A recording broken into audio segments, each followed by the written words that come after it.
This week's episode of the Moonlight Graham Show is brought to you by the People's Company. That's right, they are back as a sponsor because so often I hear from farmers throughout Iowa and throughout the Midwest who are listening to the podcast while they are planting, while they are harvesting.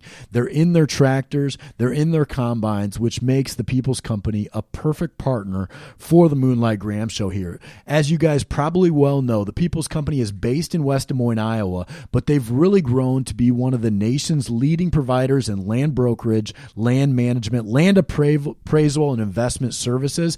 These guys, and I know Andrew Zelmer and Matt Adams over there at the People's Company, these guys live and breathe farmland, farm management, and they know that industry better than anybody. So if you're looking to buy a farm, sell a farm, having an auction coming up, call the People's Company. They are the best in the business. Check them out at peoplescompany.com. This is the Moonlight Graham Show, a freewheeling conversation with the role players, the underdogs, and guys with flat-out great stories in sports.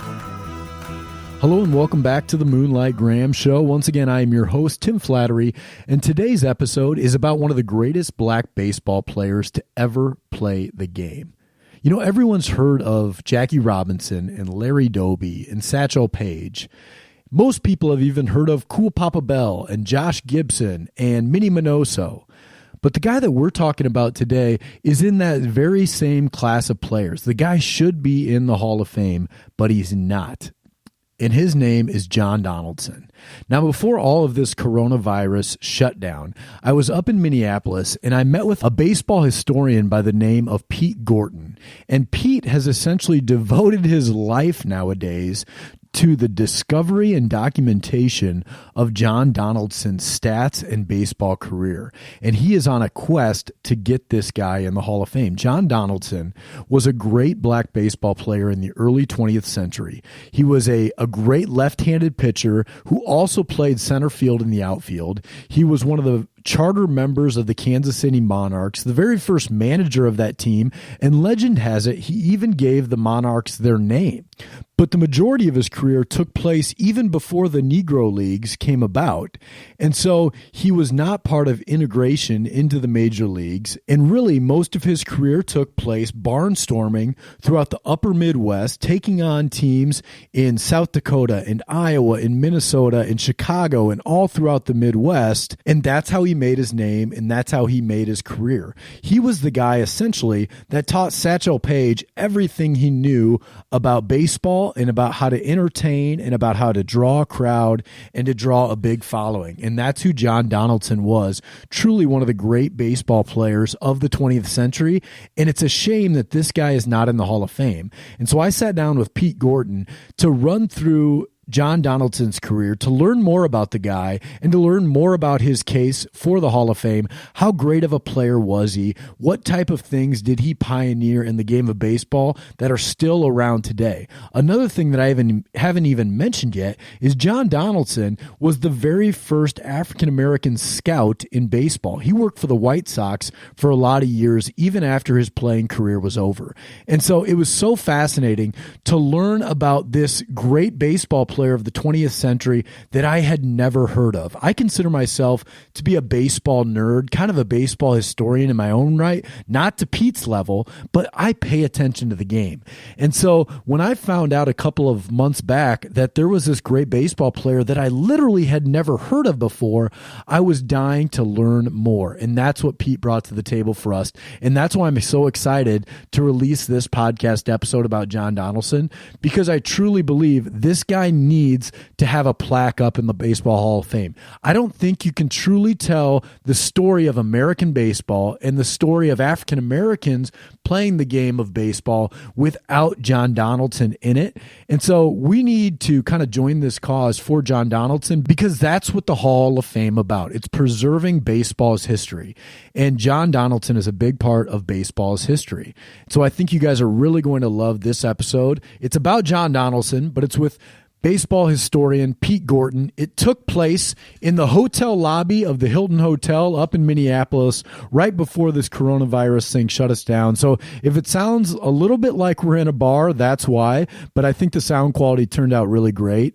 And guys, if you like what we're doing here on the show, you probably have seen it, but we have a brand new Moonlight Graham shirt out there for sale. We're going to be printing those shirts soon. Head over to our website, buy a shirt, support the program. We would really appreciate it. You can also follow the show wherever you get your podcast, whether it's Apple Podcasts, Google Play, Stitcher, Spotify. Subscribe to the Moonlight Graham Show, and you know the drill. Leave us a 5-star review. Follow us as well on social media, Twitter, Instagram, Facebook. We love hearing from you guys each and every week. So enjoy today's episode with baseball historian Pete Gorton as we talk about the legend of John Donaldson. But before we get to our interview, I know it's a tough time right now and a lot of people are out of work.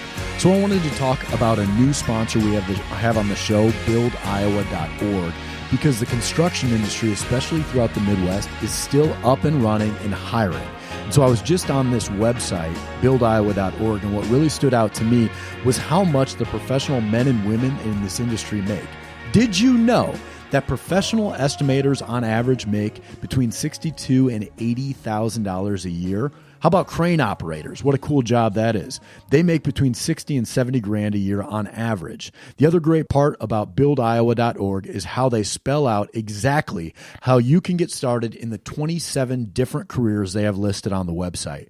They have active resources to companies that are training and hiring. That's right, hiring right now. We know some of you Moonlighters are looking for a career change, or perhaps you've been impacted by this pandemic. If that's you, head on over to buildiowa.org and check out the incredible careers available right now in the construction industry. There's also a link to a job board that lists active jobs that are open right now. The good people at Build Iowa are here to help, and they want to make you aware that there are rewarding career options available for you. And for those of you on social media, check them out. You can find them Build Iowa on Facebook, Instagram, Twitter, and LinkedIn. That's right, buildiowa.org. All right, I'm sitting here with baseball historian Pete Gorton. Pete, how do you get the title baseball historian? I'm not really sure. My mom asked me that same question. I have a degree in broadcast television. I think it's putting in a lot of time in recording, in researching, and sitting in the basement and trying to figure out baseball players. And so eventually they have to have something to put on your name, under your name when you do these types of things. And baseball historian turns out to be that. Yeah, because if you Google your name, you can find your LinkedIn profile. Okay. So you do have a real job. Yes. Right? But it seems like baseball history has become a passion of yours, especially over the last 20 years. It certainly has, and we have really put a much more focused mindset on it in the last few years because of the Hall of Fame announcement in 2016 that black players were eligible to be thought of again for the Hall of Fame in 2020. And so I really focused my efforts, took some backseat career-wise, and the family has supported me greatly through this because we know this is our opportunity. Your opportunity to do what? Our opportunity to tell John Donaldson stories. And John Donaldson was a great African-American baseball player who played in the pre-Negro Leagues and through the Negro Leagues, became the first black scout in Major League Baseball history, and it's a story everybody should hear. I think you started tagging me in some stuff on Twitter maybe like 3 months ago. Mm-hmm. And I remember the first thing you tagged, it was like, Storm Lake, Iowa. It was like a blurb about John Donaldson pitching in Storm Lake, Iowa, I think. And I was like, who is this guy that I had never heard of? Because you've heard like Josh Gibson. Sure. You've heard of Satchel Paige. You've heard of Jackie Robinson. You've heard of these guys. But I was surprised that there was a guy out there that had played the large majority of his career in the Midwest, mm-hmm. a lot of it in Iowa and Minnesota and mm-hmm. the Dakotas, and I had never heard of the guy John Donaldson. So how did you come across this guy? I started putting together a chapter for a book that came out in Minnesota about black baseball history. And during that time, his unmarked grave was discovered in Chicago. They sent me an invitation to come to the dedication of his grave. They put a headstone on his grave, and so they sent an invitation for us to come down there and see that. And I'm standing around the gravesite, looking down at the spot where John Donaldson had spent the last 34 years, and ask everybody around. Some great Negro League historians were standing there, and I was just kind of novice at the time. And I said, does anybody really know who this guy is? And they all kind of looked at me and said, no. We have an idea who he is, and we have blurbs about him, but we know that he was a significant figure. And right then I decided, and that was in 2004. Okay, so that's 15, 16 years ago now. Yeah. And right then I decided that there was opportunity here. There was opportunity to tell a story about him. John Donaldson played in over 130 cities in Minnesota, 132 cities in Iowa. I mean, he's prolific all over the state of Iowa. And when I saw your podcast, I saw that you wanted to tell baseball stories. Well, I got a baseball story for you. That's right. No, we're all about the role players, the underdogs, and the untold stories in sports. And that's what we're about. And so when I started digging into John Donaldson, I couldn't believe you mentioned the word prolific. I mean, prolific's a great word. This guy, his career ranged from 1908 to 1940, and he even did like some exhibition stuff up until the late 1940s. I think 1949. Yep. So essentially, he had like a 41-year baseball career. And once again, I couldn't believe that I had never heard of him. I mean, who are the main guys that people know about from the Negro Leagues? Well, the push-off point is Satchel Paige. Right. I mean, people pretty much understand who Satchel Paige was. And when I started into this, Satchel Paige said he won 2,000 games, struck out 10,000 batters. Right. I went about a systematic way to try and see if that was right, figuring if Satchel Paige came to my hometown, they would have wrote about it. Right. So let's go figure out where that was. And then we started figuring this out about John Donaldson and that he was a precursor to Satchel Paige. About 15, 20 years before Satchel Paige was a prolific barnstormer, John Donaldson was laying the groundwork for him. And it turned out all these things that Satchel Paige became Paige-isms, like sitting your outfielders down, calling in the infielders, striking out, loading the bases, striking out the next three batters. Right. John Donaldson was folklore. John Donaldson was doing that 20 years before Satchel Paige was even around. How does this get translated all into Satchel Paige? And so you start talking about these prolific figures, Satchel Paige, Josh Gibson, the ones that people pretty much know about. There's so much more depth to that than just Satchel Paige, Jackie Robinson, Josh Gibson. Now, these are stories that need to be told first. John Donaldson's story has very much benefited from these stories having been told and people having some general knowledge of that. If we were doing the deep dive on John Donaldson and trying to tell his story from ground zero, having no influence or no virtually nothing about Jackie Robinson or Satchel Paige, it would be a much more difficult job. What we're working on now, that the hardest part is trying to convince baseball fans that they don't know any idea about who John Donaldson was. Because most baseball fans assume that they've studied their history about it and they're familiar with the record book. But what happened to John Donaldson's career in the time of segregation that we had, his career gets pushed way off to the side, and it's only becoming more clear today. And so we start talking about trying to figure out where Satchel Paige was. It was even more difficult to try and figure out where John Donaldson was 30 years before Satchel Paige. Let's kind of lay out the time frame here. Mm-hmm. What year did Jackie Robinson break the color barrier? Well, he was signed and played in Montreal in 1946, but he played for the Brooklyn Dodgers, stepped onto the field on Ebbets Field, April 15th, 1947. Which now, every April 15th is Jackie Robinson Day in the Major Leagues. Indeed it is. So that was 1947. What year did the Negro League start? The Negro League, the formal Negro League, the Negro National League, was founded in February 100 years ago this month.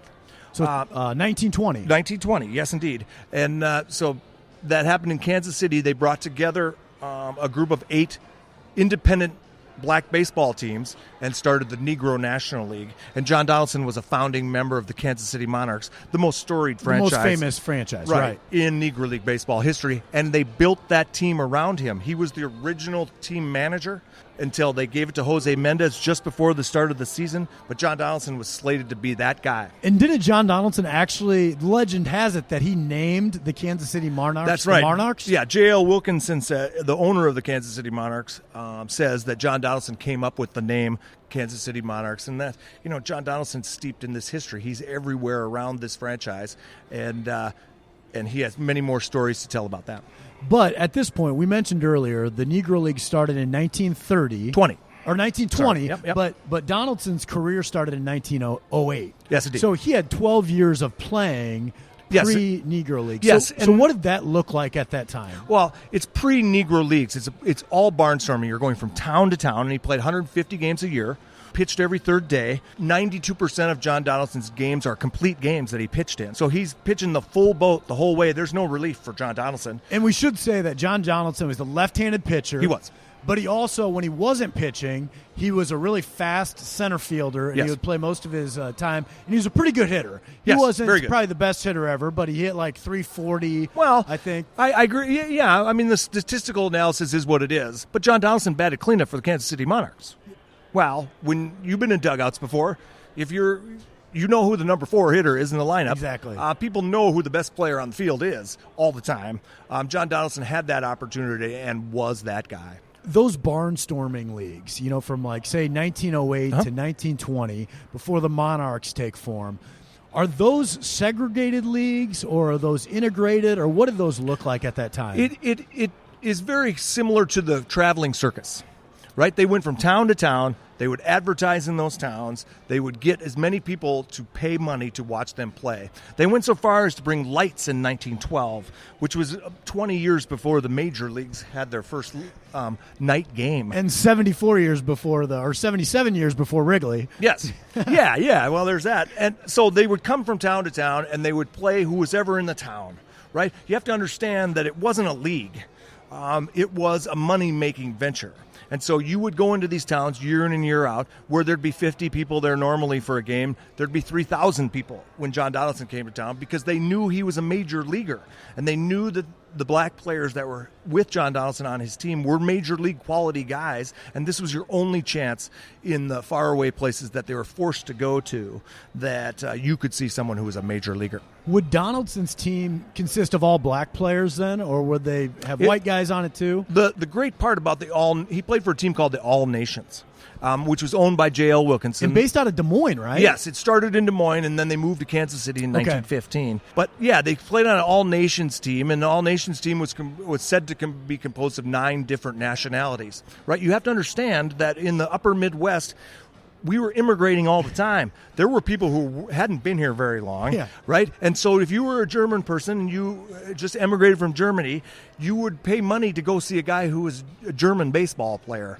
And this was what a big drawing card for them was. These small communities had very diverse in terms of people who just immigrated to the United States, and they would come out to see these guys. And so John Donaldson's teams look more like a 2020 Major League roster in terms of the diversity, nature of the players who they had than 100 years before now. Incredible. At this time, I got to imagine there's a lot of racism going on, though. Even though, very diverse teams, but it was a very divided country at that time, especially as race would go.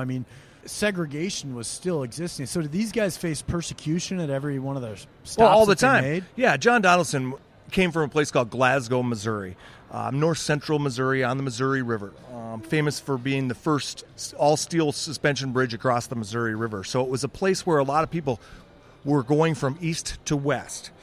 It was a cosmopolitan place that had lots of people. Yeah. And so in the Midwest, that was considered southern.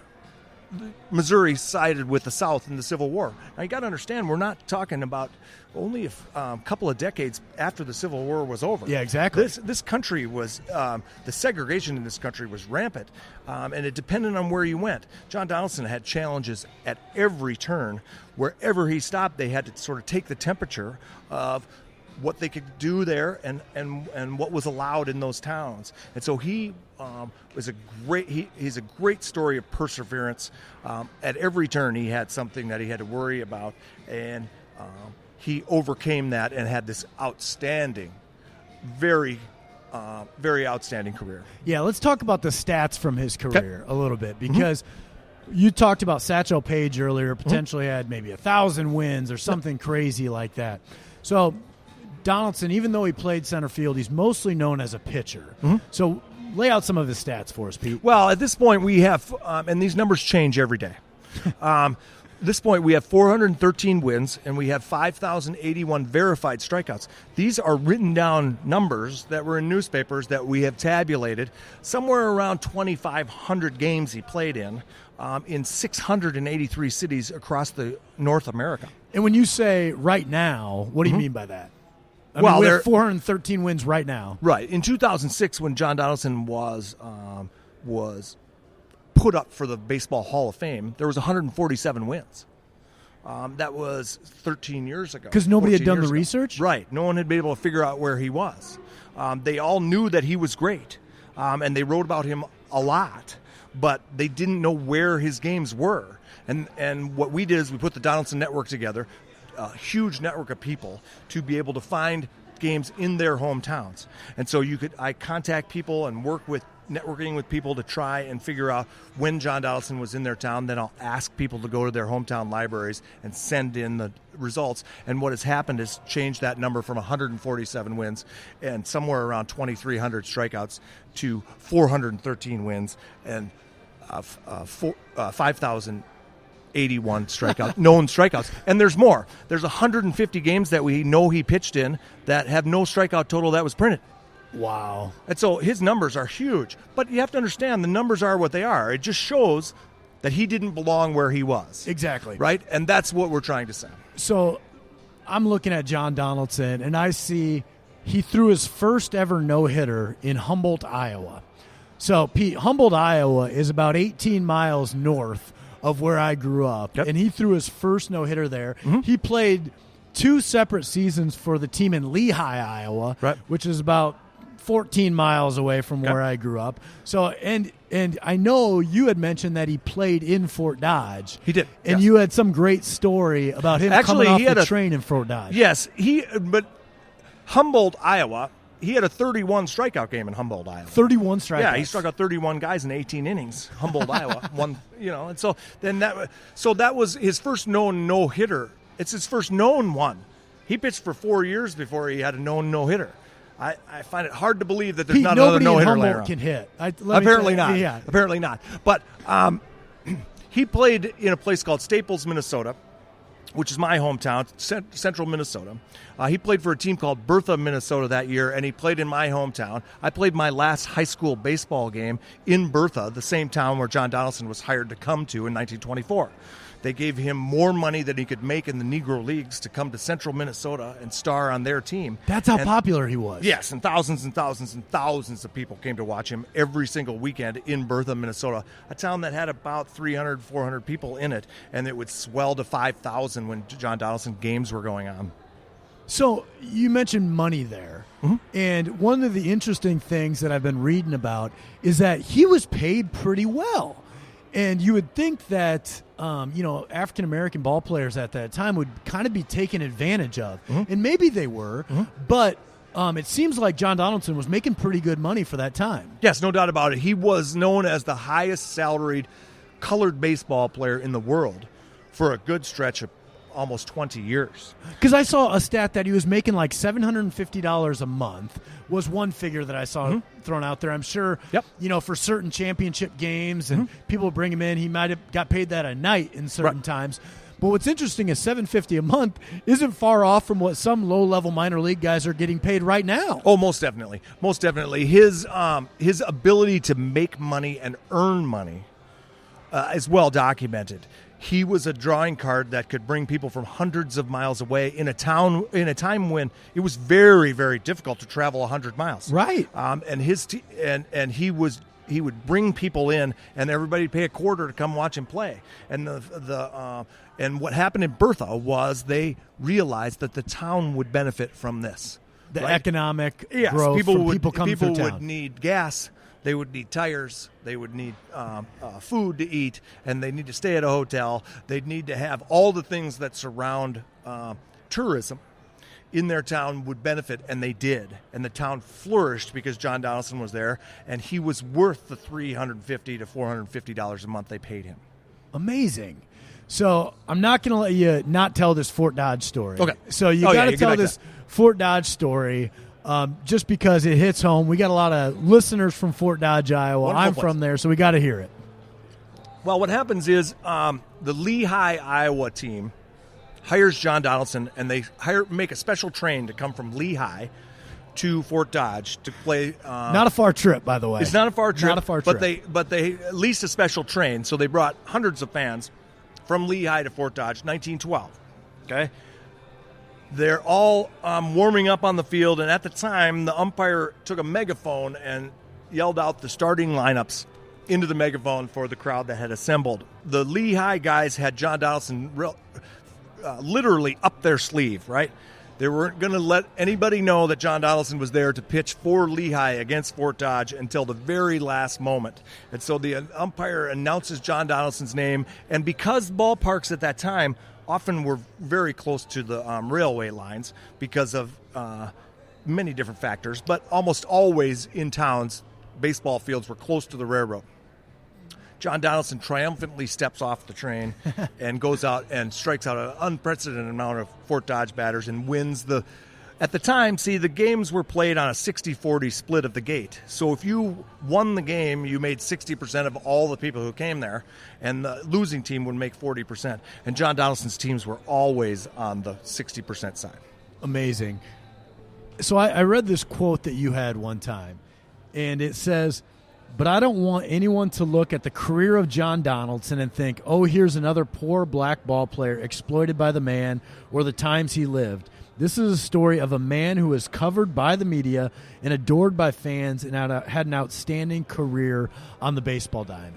I mean, amazing quote, right? And just really encapsulates who John Donaldson was even more than just the stats do. Right.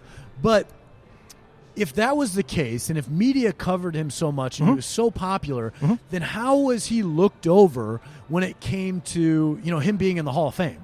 Oh, well, the Hall of Fame is a modern, contemporary outfit, right? They will look back, but with Negro Leaguers, they've been very careful, right? Very deliberate over time about how they handle segregation in America. It was a huge part of the sport. John Donaldson would pitch in Chicago, and the newspapers in Chicago would say, how come he's not pitching for the White Sox? Right. How come he's not pitching for the Cubs? We need him to go away. Go away as far away as possible, and at that time, the upper Midwest was a long ways from anywhere. Yeah. Right? So we needed John Donaldson to go away because he had a problem. He posed a problem philosophically, because he was better than leagues. the players from the Cubs and the White Sox. And the research suggests that the opportunities for an African American person to play against major league quality talent players were very small. There weren't major leaguers behind the hay pails in Montana. Right. John Donaldson was there. Obviously, he was there and was the best player who was ever coming there. So, I mean, so many of his stats, though, are against, kind of hicks from Fort Dodge, Iowa. Yeah, there's no denying that. And so what was the level of competition that he was playing? Well, it's segregated competition. It's the people, John Donaldson didn't have the opportunity, even though the dozens of major league officials, managers, coaches, players said John Donaldson could play on our team right now. And they said it over and over again throughout his whole career. I'm not going to sit here and deny that John Donaldson played against major league quality talent. He obviously did not. But it isn't as simple from a contemporary standpoint to just turn around and look and say the history, he should have been able to play against anybody, because that societally was not possible. Yeah, I saw a quote by John McGraw, the famous manager John McGraw, said that John Donaldson was the greatest pitcher he had ever seen. You have to understand that John Donaldson is a tall, flame-throwing, left-handed pitcher. You can get one of those over at Target Field right now. It doesn't matter what era left-handed power pitcher you have. John Donaldson was unique. He was unique in his time. He would be unique now. Everybody wants, because major league teams are in the business, for the most part, of winning ball games. And a power left-handed pitcher would win you games, and John Donaldson had the physical ability to do that. You mentioned it earlier with Satchel Paige, and one of the things that makes Satchel Paige such a great character in history is he was like the black Yogi Berra with some of his quotes, but he also had these fun things that he would do, and you mentioned them, like he would walk the bases loaded, then strike out the side. He would have all the outfielders go sit down. He would have all the infielders go sit down. He was a showman on the field that brought fans to the ballpark. Right. Huge part of that. What type of, kind of eccentricities did Donaldson do that you've heard? Well, the funny part is that it's almost Satchel Paige exactly.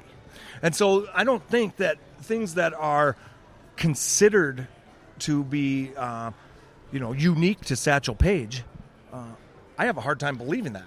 Yeah, Those things he might have stolen from Donaldson. I don't think there's any doubt about that. In 1938, when Satchel Paige's arm goes dead and J.L. Wilkinson hires him to be with the Kansas City Monarchs, he puts John Donaldson in the passenger seat while Satchel Paige is driving. Why does he do that? Because John Donaldson knows how to rehabilitate his arm, and John Donaldson can bring Satchel Paige back. And John Donaldson travels with Satchel Paige in 38 and 39, and then Satchel Paige becomes who he is. If Satchel Paige's arm dies and he goes off and does nothing for the rest of his career, we don't know who Satchel Paige is. Yeah, but Satchel Paige is, such a legendary figure, and he was on those Monarchs teams with Donaldson. You just said he spent 38 and 39 with them as well. Right. So why wasn't Satchel Paige saying, hey, look over here at Donaldson. Donaldson needs to be in the Hall of Fame. I think there's many reasons for that, but mostly Satchel Paige was honored to be to the Hall of Fame in the first place. Right. He's the first African-American Negro Leaguer to be inducted in the Baseball Hall of Fame. There were people and newspaper articles that we have that say John Donaldson should have been the second one inducted into the Baseball Hall of Fame because he was that popular and he was that known around here. The people who saw him play all the time knew that he was so far above everyone else he was playing with. It's almost like he was just 15 years too early. That's his biggest crime, is he was 15 years too early. That's absolutely right. I think that if you look at it that way, but that's turning back time and kind of rearranging the deck chairs, right? You don't need to, almost, I don't is believe, your point. My point in what I've always done with the Donaldson Network is we are about the truth, right? We aren't about what a legendary thing happened. I mean, Satchel Paige said he struck out 10,000 guys, right? Are we gonna believe him, right? We're always trying to find what is documented about John Donaldson so that there is no doubt about that. You can decide if John Donaldson is important to you or not, or if you think he belongs in the Hall of Fame or not. You can decide that on your own, but we know his statistical data now. We know what he did. We know who he was. He's no longer a shadow. We have living, breathing John Donaldson, and that's the other part of it is we discovered in 2006 film footage of John Donaldson throwing the baseball in central Minnesota. Somebody had the foresight enough to take the first commercially available film camera, the Kodak Model A, out to the baseball field when John Donaldson was there. And now we have 3 pitches showing his baseball form. So people can analyze that and show and talk about the physical ability that he had. And his physical ability, and Major League scouts have looked at it sight unseen, not knowing who they're looking at. Right. And they say things like, this guy could pitch for a long time. This guy had incredible power. He generated from his legs. They said have given physical attributes that make his career exactly what it turned out to be. Well, take his playing career aside, what I thought was really interesting about Donaldson, too, is he was the first black scout for the major leagues as well. Even though he never made the major leagues as a player, he was a scout for the White Sox. Do I have that right? That's absolutely right. In June of 1949, the Chicago White Sox hired him to be in the room. He's the first African-American person to be sitting around a group of executives and suggesting black baseball players in the room. It's a huge barrier to have broken, and John Donaldson did that, and he deserves to be renowned because of that. That was a huge problem and remains today. Yeah, I know. John Donaldson was the guy who trailblazed that spot as well. Well, I saw that he did that for, I don't know, maybe 10 years or so. I probably have those years wrong. But the reason he quit, at least from what I've read, was because the White Sox passed on Ernie Banks. There's a long story about that, and it has changed. We've researched it out quite extensively. But John Donaldson's waiting for the train in Chicago for Ernie Banks to come from Kansas City. Ernie Banks gets off out of the wrong car, and John Donaldson's waiting for him. And the general manager of the Chicago White Sox is there and grabs him and puts him in a car and takes him to Chicago and changes the landscape of Chicago baseball history forever. Is that true? That is true, and John Donaldson said it himself. Wow. And so John Donaldson is involved in all these things. Moreover, what happened in how, front offices change all the time. John Donaldson left the Chicago White Sox in 1953, September of 53. Management changed so they changed the front office, and there were massive changes. Sure. So John Donaldson went out. But they did say publicly in the newspaper that John Donaldson didn't think Ernie Banks was very good. And so that's a really damaging thing for a scout to have a general manager or somebody in power be able to say that John Donaldson's opinion on a guy who would end up hitting 500 home runs and having the one of the greatest baseball careers you could imagine. Yeah. That he wasn't going to turn out. That was really pulling the rug out from under John Donaldson in his scouting career. But he did sign some great players. He signed Sam Hairston, Bob Rope Boyd. He did have a huge part in integrating the Chicago White Sox. Now, is Sam Hairston like the grandfather of Jerry Hairston? Is that same family? That's exactly right. 5 generations of Hairstons have played Major League Baseball. Right. And John Donaldson signed their Sam Hairston originally in 1950. Got it. So what's next for you with this passion project here? What's the goal here? Well, the goal is to tell John Donaldson's story, and obviously we're doing that here because it is so revelatory to people. They just nobody's ever heard of this before. How could this be that I have no idea? He magically made it through the Ken Burns documentary Baseball without ever being mentioned, right? But that was eons ago in research, right? What we've been able to put together and how we're able to accumulate John Donaldson's known record is purely technologically based. I'm able to ask somebody in a town I don't visit to go figure out a game for us and be able to look at digital newspapers and things of that type, so we can amass these things and really put the framework of his career back together. So what our goal is to change restore John Donaldson's legacy, because he belongs amongst the greatest Satchel Paiges, Josh Gibsons of all time. And recently he was named to the All-Century team for the Negro Leagues Baseball Museum, who are celebrating the 100th anniversary of the Negro National League. And John Donaldson was named to that team. And he is, through our research, we have found him listed on all-time Negro League baseball player lists 10 consecutive decades. So it isn't some guy from Minneapolis who's telling you who you should like and who you should not like. I'm telling you, they've been talking about John Donaldson and his greatness for more than 100 years. We just were able to put together all of the statistical data that's necessary to be able to show that he was really playing in an era where he had to go away from Major League Baseball. If there's a day that John Donaldson gets into Cooperstown, are you giving the speech? I don't know. I mean, I hope. Would you give the speech? I hope that they will honor him, because I believe that is something that he deserves.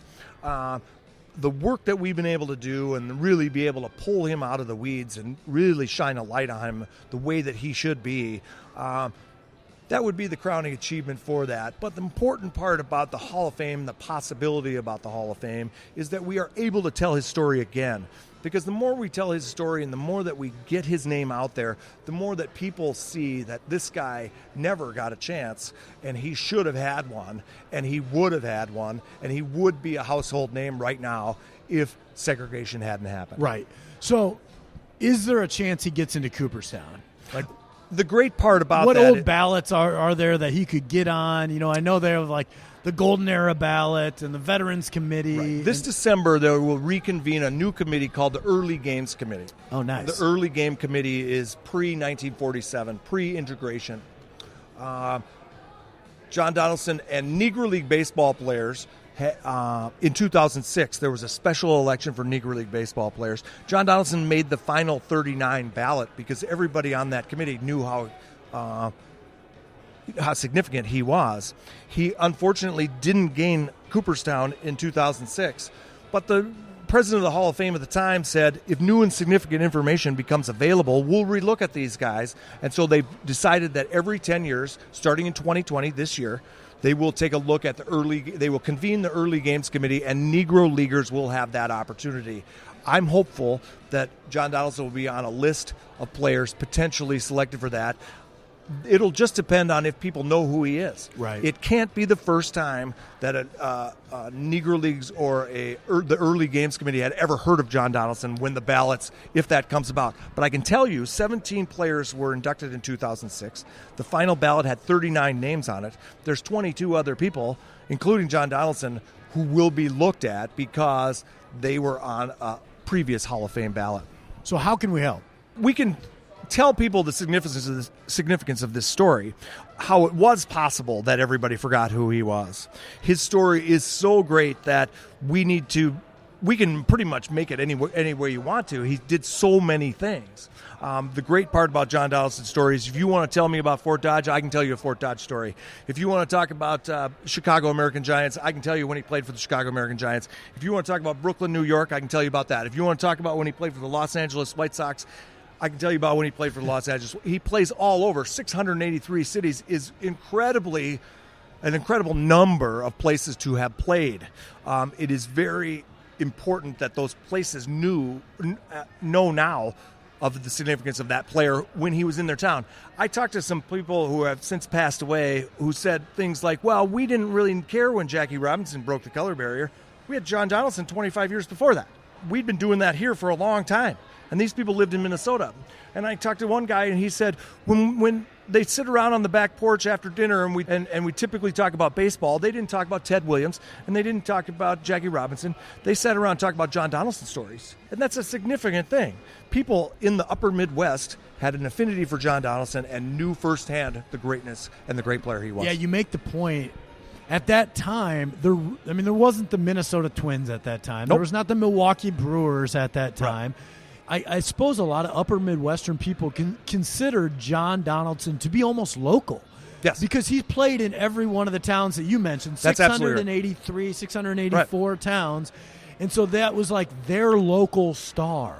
Yes. Right? Like their hero. Most definitely. Eddie Rosario, their Joe Mauer, their, right. That type this of character. guy would come back to your town year in and year out, right. And he would strike out as many players as you had there. He'd allow you to score a few runs so you felt good about yourself, and then he would take the bag of money with him, and then you'd say, please, John Donaldson, come back next year because everybody here made money. And people probably understood that it was a lucky brush of greatness for them because of segregation. Because if segregation didn't exist from a baseball standpoint, and I'm not defending segregation here, but those small towns would never have gotten to see talent like John Donaldson play. Right. The major league's loss was the upper Midwest game, for sure. That's exactly and that's what the key. That's the key to understand. John Donaldson wasn't the first black baseball player that came through these towns. Right. John Donaldson was the person and was on the team that perfected this in terms of passing over one town to go to the next town. Why would he stop in Fort Dodge and less in Humboldt? I mean, why was that? Because there were audiences in those towns, and having somebody who knew that barnstorming route, right? The great Buck O'Neill said that John Donaldson showed Satchel Paige the way. He barnstormed through the towns that John Donaldson did years before, and he would not have been able to do that if they didn't know where to go. And so John Donaldson's career has many different facets to it, but what he did was he showed the way for many other black baseball players. Does your wife think you're crazy? People, the Field of Dreams analogy, right? Look, you look kind of longingly at cornfields, or the Close Encounters of the Third Kind guy who's crazy about mashed potatoes, and he shaped them the shape of Devil's Tower, right? My wife is incredibly supportive of what I'm doing because she understands and she believes that is the right thing to do. She also understands uniquely that this kind of thing doesn't happen to people. To find a potential baseball Hall of Famer that nobody knows anything about has never happened before. And that's something that we have to take seriously in our house. My children as well, they're very supportive of what we're doing because they know that this doesn't happen. I am very conscious of how important it is. I'm very conscious about how this is the time to tell his story. We're not playing around with this. We are going to do everything we can to tell John Donaldson's story because he deserves that. He is an example of somebody that we should all look up to, and his legacy needs restoration more than anybody I can think of. You mentioned the John Donaldson Network before. Yep. I know you guys have a Facebook page. Yes. There's a Twitter profile. How can people follow your progress with the John Donaldson story. Yes, on Twitter right now we have our handle is @the_Donaldson_Network. And you can search the Donaldson Network on Facebook, and you can search the Donaldson Network on Twitter. That's where we have daily posts about some of the things that he did. We're trying to show. I have 26,000 pieces of paper in my basement, right, that pertain to his career. Somewhere around 6,000 articles. Wow. And they're all photocopied out in bankers' boxes, right? I mean, there's files and files and files. We need to tell his story and take it. Right now, John Donaldson's legacy is in a box in my basement. And you can believe that, and I can believe that. That's the wrong place to be. John Donaldson's legacy belongs out in front of as many people as possible. And so the World Wide Web, we started a web page in 2007. So now if you quick Google search John Donaldson, we come up in your top 10 results. How does that happen? We started doing this a long time ago as we were building all these games. Is there an avenue for a book here or for a movie or to partner with the Negro Leagues Museum to make something like that happen? It sounds like, I feel like this part of baseball history needs to be told. Like they made the 42 movie about Jackie Robinson. Right, which is very important, yep. Which is very important, but there's so much more to this story. There most certainly is. There most certainly is, and it was a tumultuous time, segregation in our country. Yeah. It is something that people feel like they know the story of to some degree. There is a lot of this and a lot of John Donaldson's time and his era that people need to understand even greater. It's a very important time in the history of the United States. The Great Migration, the pandemic of 1918, the First World War, how that shaped what we're doing today. And those people who lived through that, and John Donaldson being one of them, changed the way America is today and got us really into the civil rights movement of the 1960s and 50s and 60s. I know Moonlight Graham, after he was done playing for the New York Giants, obviously took up shop as a doctor in Chisholm, Minnesota. Chisholm, yep. Mm-hmm. And I've read a couple of books on Moonlight Graham, and it was said that he played town ball for a lot of years after he became the doctor, and then he would go down and watch a lot of games after that point too, in Rochester and Chisholm and all surrounding times. He loved baseball. I wonder if there was a time that Moonlight Graham either played against or watched John Donaldson play. Well, I'm not exactly sure on Moonlight Grahams. You could probably tell me much better about what his era was. I mean, he was right in that era. But if he's right in that era, there isn't any way I can tell you with 100% certainty today that Moonlight Graham knows exactly who John Donaldson is. There's no way everybody knew who John Donaldson was. Yeah, that's the thing here. I was just thinking about this. Moonlight Graham would have been playing town ball in Chisholm in like the late teens through 1930. John Donaldson played there. Yeah. And he played all along the Iron Range. The Iron Range in Minnesota is a great and interesting example. And that's where Chisholm was. Chisholm is in the Iron Range, Minnesota, no doubt about that. The world's most technologically advanced paper mill was made in International Falls, the home of Rocky and Bullwinkle, right? Not far from Chisholm, right? Northern Minnesota. And they tore down the upper Minnesota's forest to make paper, right? This was what they did in the 19-teens and 20s. The point of the story of the paper mill is that John Donaldson's legacy resides on those newspapers. They survived. I'm telling you, I have been to Oklahoma, I've been to Kansas, I've been to Missouri and other historical societies, and the paper didn't last. In strange places like Chisholm, we would have 2, 3, 4 different newspapers in an incredibly small town with incredibly diverse viewpoints. Because it was cheap? Because paper was of quality and it was there. And it was local. Right. And so you have lots of people who could make newspapers and try and sell them, and that was a thing. And so the State Historical Society here in St. Paul has all these newspapers, and they're great quality, and John Donaldson's entire legacy is buried in those places. Print. And they survived from that. There are many places where we'll find a newspaper where it'll be all flaked off and you won't see the final score, but you'll see what he did in the game, and you'll miss every third paragraph. Something will be missing from, because the newsprint we had in Minnesota was of such quality, it could survive till today. I love that we just kind of stumbled into the fact that Moonlight Graham and John Donaldson's, their careers in town team ball in Minnesota overlapped for sure. I don't think there's any doubt about that, and John Donaldson played in Chisholm. And so if Moonlight Graham was around, and the just think about it though, if Moonlight Graham and now was around, here we are 100 years later talking about it. Oh, Pete. most definitely. And if Moonlight Graham was around when John Donaldson was coming to town, there isn't any way he wouldn't know that John Donaldson was coming there. Right. And he would go down to see that because John Donaldson was major league in places where you wouldn't have major league. Awesome. So cool. Pete, thank you so much for coming on the Moonlight Graham Show.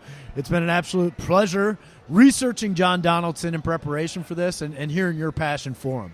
Well, thank you for having me. It's really important that we talk about John Donaldson more and try and find as many ways as possible to tell his story. We're always open to that and want to be able to tell it in any way possible. If we can spin off and tell more about John Donaldson's game in Chisholm, let's do that. If we can talk about, it's really important because it is a grassroots effort. It's one person at a time. John Donaldson's career really became famous because I was talking to my neighbor across the fence and saying, come see John Donaldson play. There wasn't a radio to tell you to come down here. There wasn't a tablet or an iPad that you could tell you to come down to an event or some kind of thing like that.